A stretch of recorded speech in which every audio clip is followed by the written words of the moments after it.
देखिए हर खबर यहीं पर, सब्सक्राइब कीजिए TV9 भारतवर्ष।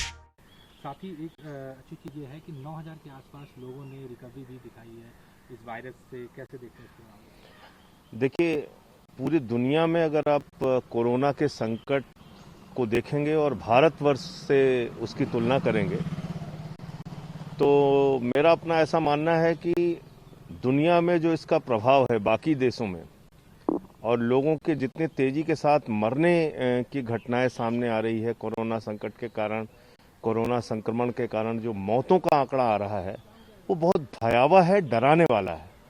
लेकिन फिलहाल ऊपर वाले की कृपा से हिंदुस्तान में ऐसी स्थिति नहीं है। ये प्रभु की बहुत बड़ी कृपा है कि यहाँ पर लोगों की जान नहीं जा रही है। कोरोना संक्रमण बढ़ भी रहा है तो आप ये कह सकते हैं कि उतनी तेजी के साथ नहीं। अगर आप 35,000 की भी बात कर रहे हैं तो आप देखिए दुनिया के वो तमाम विकसित देश, यूरोप के देश या अमेरिका, इटली, आप देखिए कितनी तेजी के साथ वहाँ पे बढ़ा कोरोना। जर्मनी हो, फ्रांस हो, कंट्रोल नहीं कर पाए वो लोग। हमारे यहाँ भी बढ़ रहा है लेकिन बढ़ने की जो गति है वो उसकी तुलना में जितना यूरोप में, अमेरिका में, ब्रिटेन में जितनी तेजी से बढ़ा उसकी तुलना में बहुत कम है। और इसके पीछे की वजह यह है कि लोग एहतियात बरत रहे हैं, लॉकडाउन का पालन कर रहे हैं, जिसके कारण से हम लोग अभी शायद उतनी भयावह स्थिति में नहीं पहुंच पाए। सर कल आया कि 2 हफ्ते के लिए लॉकडाउन बढ़ा दिया गया है। साथ ही कुछ जोन, खासकर ग्रीन, रेड और इस तरह के जोन बनाए गए हैं। ऑरेंज जोन, 3 जोन बनाए गए हैं। ग्रीन जोन में जो है वो बिजनेस एक्टिविटीज़ करने के लिए परमिशन मिला हुआ है। कैसे देखते हैं इस फैसले को?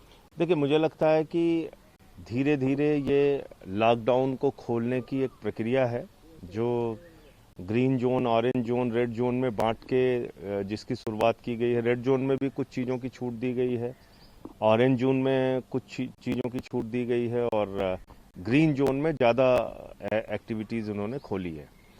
तो मुझे लगता है कि ये धीरे धीरे लॉकडाउन को खोलने की एक शुरुआत है और उस दिशा में बढ़ने के लिए केंद्र सरकार पहल कर रही है और राज्य सरकार भी इसके बारे में अपने स्तर पे कोशिश कर रही है। तो ठीक है, आज जो संकट की स्थिति है उसको देखते हुए इसी तरह से आगे बढ़ना होगा और ये चिन्हित करते हुए कि भाई कौन से जिले, कौन सा क्षेत्र कोरोना से पूरी तरह से सुरक्षित है और किस क्षेत्र में इसका प्रभाव बढ़ रहा है, उसके हिसाब से निर्णय लेने पड़ेंगे। दूसरी बात, ऐसे संकट की घड़ी में ये भी देखना पड़ेगा कि राज्यों के रिश्ते आपस में खराब ना हो। आज जिस तरीके से हरियाणा की सरकार दिल्ली के लोगों के साथ बर्ताव कर रही है, ऐसा लग रहा है दिल्ली भारत का हिस्सा ही नहीं है। आप सड़कें खुदवा दे रहे हैं इसलिए कि दिल्ली के लोग जो कर्मचारी भी हैं वो भी प्रवेश ना करने पाए। मतलब डॉक्टर्स जिनको कोरोना वॉरियर माना जा रहा है, प्रधानमंत्री जी कह रहे हैं कि साहब इनको एक योद्धा की तरह आप ट्रीट कीजिए। हरियाणा की सरकार ने, खट्टर साहब ने डॉक्टरों की भी एंट्री बंद कर दी है।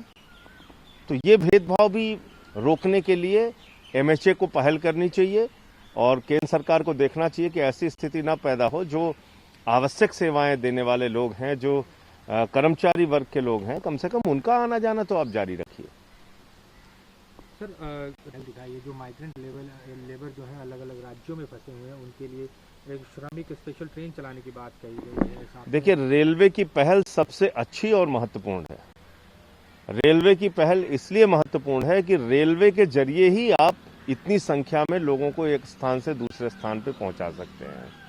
आप सोचिए कि बसों के जरिए ये संभव है तो संभव नहीं है, क्योंकि बिहार के, उत्तर प्रदेश के लाखों की संख्या में काम करने वाले लोग, वो चाहे दिल्ली में हो, चाहे मुंबई में हो, चाहे चेन्नई में हो, चाहे बेंगलोर में हो, उनको अपने घर जाना है, वो परेशान हैं। और अगर उनको घर भेजना है तो उसका सबसे अच्छा माध्यम होगा रेल। रेल की शुरुआत की है केंद्र सरकार ने। ये मुझे लगता है कि सबसे उपयोगी, सबसे सही कदम है, जिसके जरिए मजदूरों को और काम करने वाले लोगों को जो अपने घर यूपी, बिहार जाना चाहते हैं या इसके अलावा भी जो मरीज दिखाने के लिए आए थे फंस गए, जो स्टूडेंट्स पढ़ रहे थे कहीं पे वो फंस गए, तो वो लोग अपने घर पे आराम से जा। परवाह देश की, सोमवार से शुक्रवार रात 10 बजे TV9 भारतवर्ष पर।